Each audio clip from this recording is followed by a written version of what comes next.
بسم اللہ الرحمن الرحیم۔ السلام علیکم ورحمۃ اللہ وبرکاتہ۔ دوستو، کسی چیز کی وجود کو نہ ماننا اور کسی چیز کی وجود کا انکار کر ڈالنا، یہ دو مختلف باتیں ہیں۔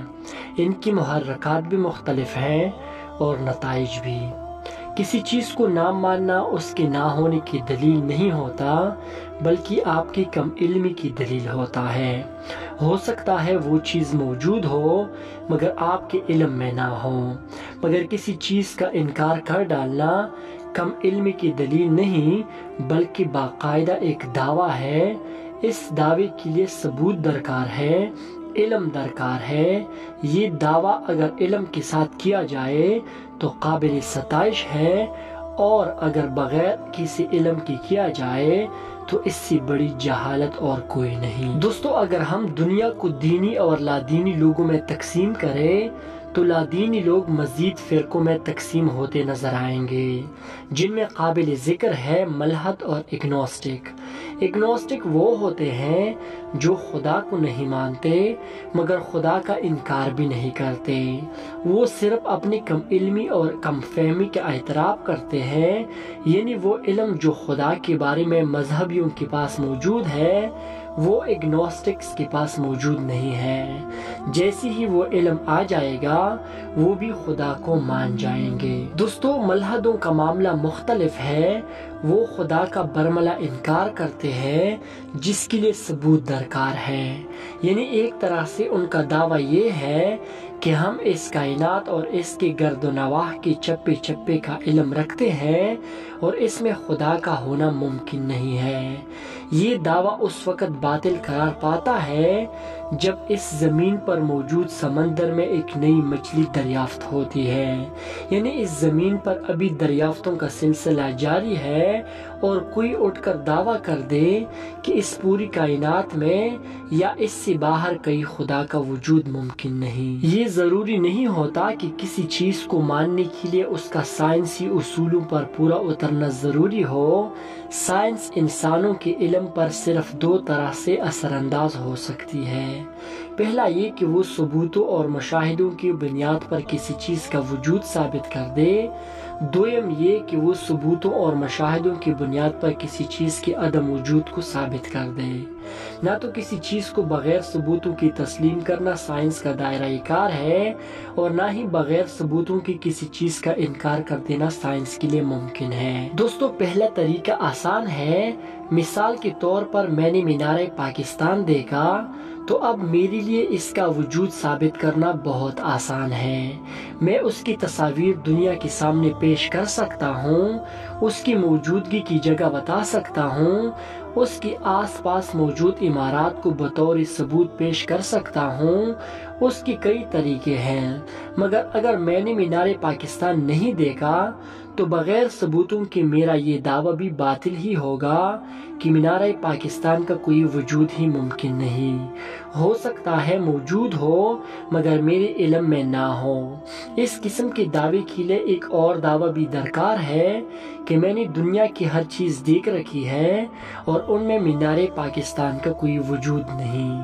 یہ دعویٰ کرنا سائنس کے لیے بڑا مشکل کام ہے۔ میری معلومات کے مطابق سائنس ابھی تک روح کے وجود کو تسلیم نہیں کرتی، مگر فی الوقت سائنس روح کا انکاری بھی نہیں ہے، کیونکہ جس طرح سائنس کو اسے ماننے کے لیے ثبوت درکار ہے اسی طرح اس کا انکار کرنے کے لیے بھی ثبوت درکار ہے۔ یہ دعویٰ بھی بیسود ہوگا کہ ہم نے پورا جسم ٹٹول لیا، روح نہیں ملی، کیونکہ روح کی بابت دعویٰ ہی ایک نہ نظر آنے والی جسم کا ہے۔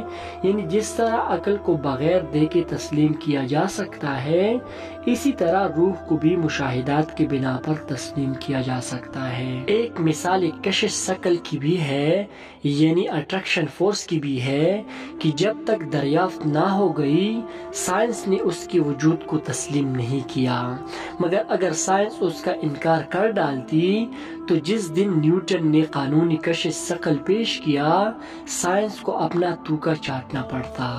لہٰذا کسی بھی ایسی وجود جس کے ہونے یا نہ ہونے کا سائنس کے پاس کوئی ثبوت نہ ہو اس پر سائنس کی خاموشی بہتر ہے، نہ اقرار نہ انکار جب تک مشاہدات سامنے نہیں آ جاتے۔ دوستو اب مشاہدات کیا ہے اس کا جائزہ لیتے ہیں۔ سائنس ابھی تک اس بات کا تسلی بخش جواب دینے سے قاصر ہے کہ انسانی جسم کا وہ کون سا عضو ہے جس کے پیدا ہونے سے زندگی شروع ہوتی ہے اور جس کے ختم ہونے سے زندگی ختم ہو جاتی ہے۔ مثال کے طور پر میرے پاس ایک کمپیوٹر ہے، میں اس کا پلگ آن کرتا ہوں تو اس میں زندگی کی لہر دوڑ جاتی ہے، اور جیسے ہی میں پلگ کو آف کرتا ہوں تو زندگی دم توڑ دیتی ہے۔ اس کا محض کرنٹ ہے جو اس میں زندگی کی لہر دوڑا رہا ہے۔ ماں کے پیٹ میں بچی کی تمام اعضاء شروع کی 4 مہینوں میں باری باری بنتے ہیں، دوسری مہینے میں دل اور دماغ کی تشکیل شروع ہو جاتی ہے۔ ہر وہ عضو جس کی نہ ہونے سے جان جا سکتی ہے وہ بن جانے کے باوجود زندگی کی لہر نہیں دوڑ رہی۔ کس کا انتظار ہے؟ کون سا کرنٹ دوڑے گا جو زندگی کا آغاز ہوگا؟ پھر 4 مہینے میں بچی کی حرکت شروع ہو جاتی ہے، اس میں زندگی کی لہر دوڑ جاتی ہے۔ سوال یہ ہے کہ وہ کون سا عضو ہے جس کی تشکیل 4 مہینے میں ہوئی اور جس کی وجہ سے انسان میں زندگی کی لہر دوڑ گئی؟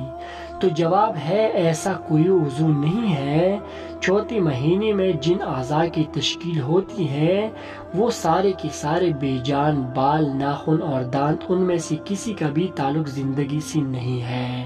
تو وہ کیا چیز تھی جو 4 مہینے میں شامل ہوئی اور جسم میں کرنٹ دوڑ گیا؟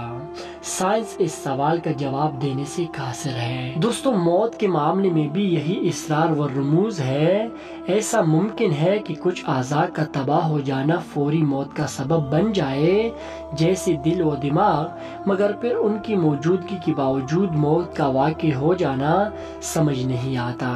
یعنی اگر یہ فرض کر لیا جائے کہ دماغ کی موت پوری جسم کی موت کا سبب بن جاتی ہے، لہٰذا دماغ ہی وہ عضو ہے جو زندگی کی لوڑ دوڑاتا ہے، تو سوال پیدا ہوتا ہے کہ بہت سے لوگ صحیح دماغ ہونے کے باوجود کیوں مر جاتے ہیں؟ یہی معاملہ باقی اعضاء کے ساتھ بھی ہے۔ سائنس ابھی تک موت کی حتمی وجہ کا تعین کرنے سے قاصر ہے۔ دوستو اسلام کے مطابق موت جسم سے روح نکل جانے کا نام ہے۔ یہ عمل قلیل مدتی بھی ہو سکتا ہے اور طویل مدتی بھی۔ دوستو انسان کی سمجھ بوجھ کا ماخذ سائنس ہے، مگر اللہ تعالیٰ ہر علم سے واقف ہے۔ سائنس ان میں سے صرف ایک چھوٹا سا علم ہے جو انسان کو دیا گیا ہے۔ اس آیت سے ایسا لگتا ہے کہ عین ممکن ہے کہ روح کا علم کا تعلق انسان کے محدود عقل سے بالاتر ہو۔ دوستو امید کرتا ہوں کہ آپ لوگوں کو یہ ویڈیو پسند آئی ہوگی۔ ویڈیو پسند آنے کی صورت میں ویڈیو کو لائک کریں اور مزید ایسی انفارمیٹیو ویڈیوز کے لیے میرے چینل GM ڈائری کو بھی ضرور سبسکرائب کریں۔